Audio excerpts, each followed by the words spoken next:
Good morning. This morning we're fortunate to have Secretary Fortunato dela Pena. He's from the Department of Science and Technology. Prior to his appointment, he was Undersecretary of the DOST from 2001 to 2014, and he worked at the University of the Philippines as Vice President for Planning and Development and Director of Institute for Small-Scale Industries. He's also Chairman of the Department of Industrial Engineering and Professional Lecturer in Industrial Engineering. He was Chair of the United Nations Commission on Science and Technology for Development from 2011 to 2012. Considering the fact that the Philippines is interested in furthering its space involvements, it's most welcome. Space technology development, big words. All right. We'd like to welcome our guest today, Secretary Fortunato dela Pena. Please, sir. Thank you very much, Secretary Abella. Good morning to everyone. This is a very good opportunity to share with you our programs at the Department of Science and Technology, which for which we have a how do you call it, motto or science for the people. So the next slide will show us that there are actually four among the 10-point agenda of President Duterte where we think we can contribute from the sector of science and technology. And the first one, of course, for the first time in our history, a president has included the promotion of science, technology, and innovation in his priority agenda. The second one is increasing competitiveness. The third is promoting value chain development. And the fourth is investing in human capital. In all of these, we believe the science and technology sector, and DOST in particular, can contribute significantly.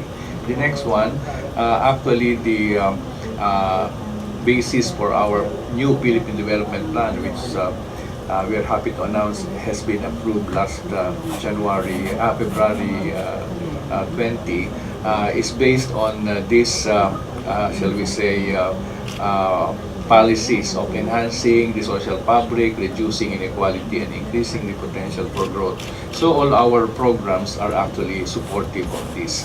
The next slide shows, actually this is a 12-item agenda in our plan, and there are first among these would be the research and development component. This is our biggest activity, one of our biggest activity, research and development, and we have categorized them into a number of categories. The first one is those that will address pressing problems. An example will be in the area of health self-sufficiency. We are expanding our drug discovery and development program together with the others like diagnostic development, biomedical engineering, malnutrition reduction, and early detection of disease outbreak.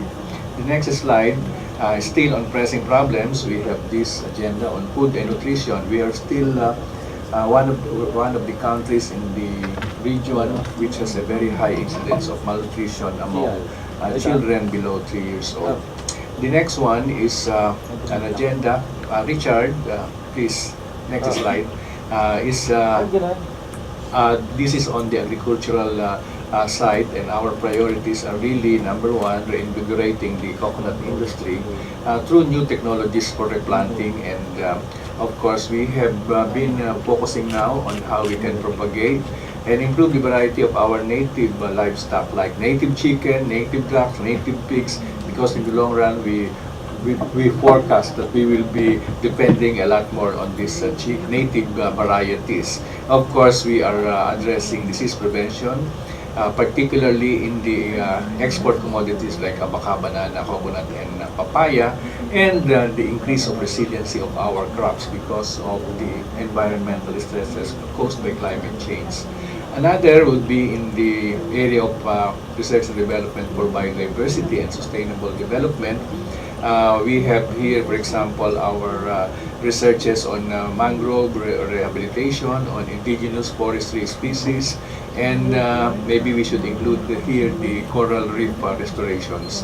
The next would be in the area of transport. This has been started during the earlier administration, and we are continuing our research and development for public transport. You may have heard about the hybrid road train, about the automated guideway transit system, about the coaches that and trains that we have developed, hopefully to be adopted by the Philippine National Railways. And we will start this research on small island transport. Others will be in the area of productivity, in agriculture. Next will be in the area of productivity in the manufacturing sector. Next will be in the area of tapping and managing and storing renewable energy resources. So we are devoting R&D resources for that. The next one is in the area of applying new technologies across sectors, where you have the modern or emerging technologies like biotechnology, nanotechnology, genomics, information and communications technology, and nuclear science. They can actually be applied in almost all sectors, from agriculture to health to industry to environment. And there are two new programs that we are launching. The program on artificial intelligence, because we foresee a growing market for artificial intelligence products, and the program on space technology development, which started with our launching in 2016 of Diwata-1, the first microsatellite of the Philippines, and actually cited by NASA as the poster child of microsatellites. Okay. The next would be a very big area of concern, and this is the disaster risk reduction and climate change. We are now in the full implementation of the Pag-asa Modernization Law. We are thankful about the support given to us, because DBM has allocated and given us the necessary budget to acquire the needed equipment. And of course, this area actually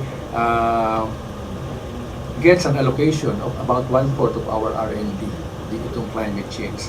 Maybe just to emphasize the importance of this, we have a newly appointed Undersecretary for Disaster Risk Reduction in the person of Dr. Ernesto Abella. We have Agenda 5, of course. These are the various research projects that you have here. The different names that you have there: hazard mapping, flood forecasting, and other technologies related to forecasting extreme weather conditions. Actually are can be summed up in the program NOAA, which has been turned over actually to the different agencies. We had the official turnover of the technologies last Monday. Then we have Agenda 6. Next, still on Agenda 5, we are of course rendering regular services through Pag-asa and through the PBOLGs in particular on geologic and geophysical phenomena. So they actually prepare also our people for disasters caused by earthquakes, and they do studies about earthquakes, although of course earthquake is not yet easy to predict. Okay. The next one, still on disaster and climate change, we have the improvement in the weather prediction, in even in the preparedness for volcano, earthquake, and tsunami disasters, and the different development of spatial models for comprehensive land use planning, because we know that in planning for the use of land, you should know where the faults lie, okay, and where the hazards lie. In the next, you see we have a very long list of researches in climate change and disaster risk reduction. Next will be in the area of maximizing utilization of research results through technology transfer or commercialization. Because we are investing much in research and development, we have to make sure that the results of research and development are utilized by the intended sectors or segments. So there are results of R&D. For example, they can be technologies, they can be products, they can be systems, they can be new information. And our targets are the other line agencies who are in the first place with us in deciding which research projects we will undertake. But when we have to roll them out, it should actually be through the line agencies also, whether it is in agriculture or health or industry. And here in the maximization of the results of R&D, you can see here an example is would be the outputs of our research on disaster risk management. The results are turnover, okay, in terms of flood, hazard, resource, and vulnerability maps to local government units. I was in Zamboanga last Thursday, and this was one of the things that we had to do to brief the LGUs, okay, regarding this. The deployment of early warning systems, actually we did instrument or equipment development, locally developed equipment like automatic rain gauges, automatic weather stations. These are now locally developed products, and there are already companies who have taken the licenses to manufacture, and this can be deployed in the different parts of the country. Agenda 7 is of course assistance to the production sector. This is not R&D but actual services. You can see, for example, the word One Lab. Okay, we introduced an innovation by creating a network of laboratories. We started with the 15 regional laboratories of DOST and 9 national laboratories under DOST. That makes 22. We were recently joined by the Department of Health Laboratories, and we expect some more government laboratories to participate in this One Lab concept. This is really the use of ICT also in facilitating the services. So if you go to a laboratory, for example, in Butuan City, and you have a sample to be tested, and if they don't have the facilities there, they will not reject you. They will accept the sample.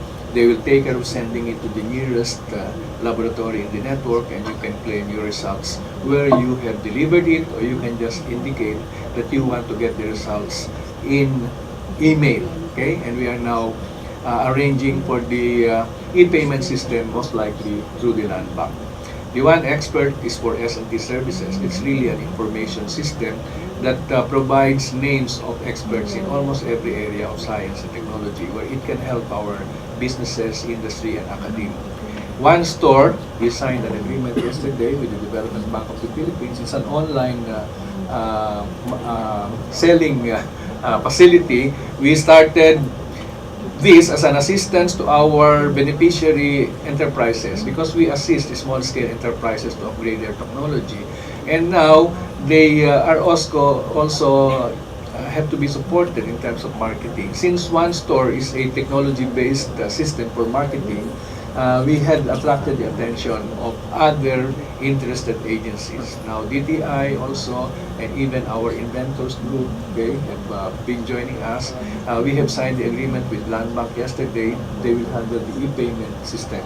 It's something like with the help of logistics providers like the Air 21 or the bus companies, they can be delivered right at your doorstep. Okay, and the fee is at a minimum around 2%, except if you want it to be delivered right at your house, there is a 150 pesos extra charge for a maximum of 5 kilograms. Okay. Anyway, all of these are services: packaging, labeling, testing for quality, etc.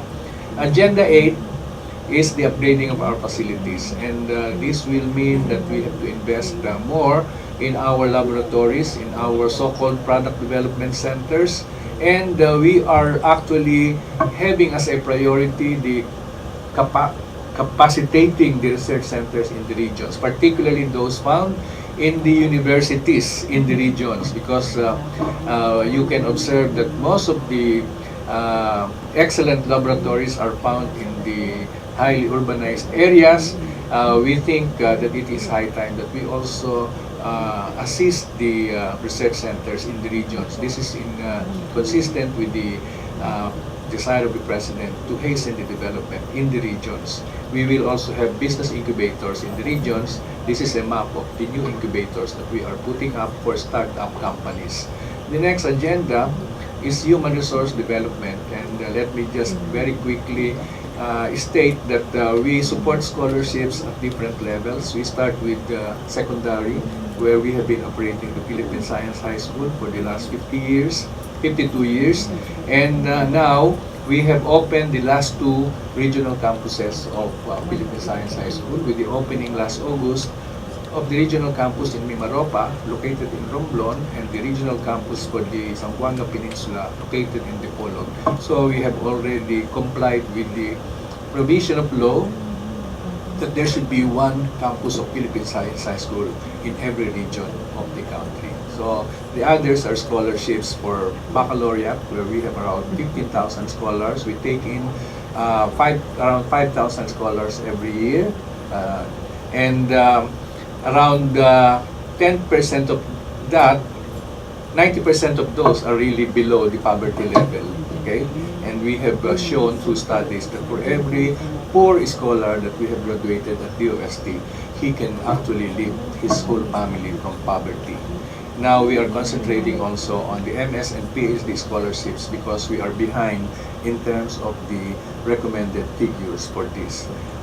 Now agenda number 10 is really what I already indicated earlier, that of really going all out into the regions, okay? Because we think that we have to make the people in the regions feel the benefits from science and technology. So from laboratories to the delivering of scholarships in the region, to the Science Teacher Academy for the regions, where we are helping DepEd to train teachers in science and math and others.